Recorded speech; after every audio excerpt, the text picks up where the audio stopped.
Section 5.2, Bisectors in a Triangle. By the end of this lesson, you should be able to identify bisectors of a triangle and their points of concurrency. You should also be able to apply properties of angle bisectors and perpendicular bisectors in a triangle.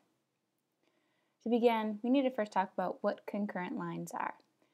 Concurrent lines are three or more lines that intersect at one point. And from this point is called something special. It's called the point of concurrency.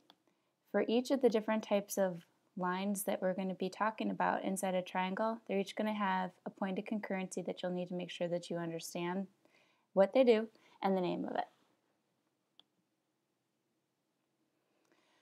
First, we'll talk about perpendicular bisectors in a triangle. If we think about our sketchpad activity from before, we were working with perpendicular bisectors in a triangle, and we noticed that they always intersected at one point, and this one, point A, would be the point that they always intersect at. That would be our point of concurrency. We also found out that if you measure the distance from point A to each of the vertices of the triangle, those distances are always going to be the same. So it's a special property that we found A to have. It's always going to be equidistant from the vertices of the triangle. So what do we call that special point of concurrency?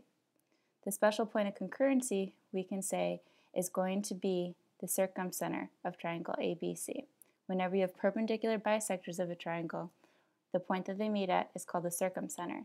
And similar to what we saw in Sketchpad, we can say that we have the perpendicular bisector theorem. And the perpendicular bisector theorem says that the perpendicular bisectors of a triangle intersect at a point that is equidistant from the vertices of the triangle.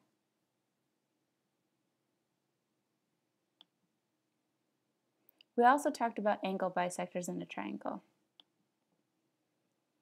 In our sketchpad activity for angle bisectors in a triangle, we also saw that all the angle bisectors were concurrent. They all met at, in this triangle, point C, and it didn't matter how you moved the triangle, they would always stay concurrent. Now we also measured certain distances from point C. In this one, we measured the distance from point C to each of the sides of the triangle, and we found that each of those distances were the same. So we were able to say that that point of concurrency for all the angle bisectors of a triangle were equidistant from the sides of that triangle. And this held true no matter how you moved it. This brings us to our theorem for angle bisectors in a triangle. And all the angle bisectors in a triangle are known to be equidistant from the sides of the triangle.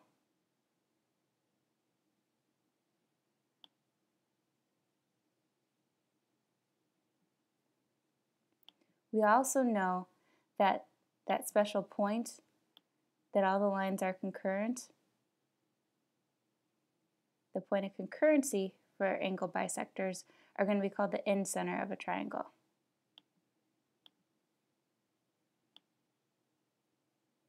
So point P, that point of concurrency for the angle bisectors of a triangle, will be called the incenter. That pretty much wraps up what we had done in the sketchpad and our first section that has to deal with special lines inside of a triangle, so we have time for a joke. What do they sing to a snowman on his birthday? They sing, "Freeze a jolly good fellow, freeze a jolly good fellow, freeze a jolly good fellow."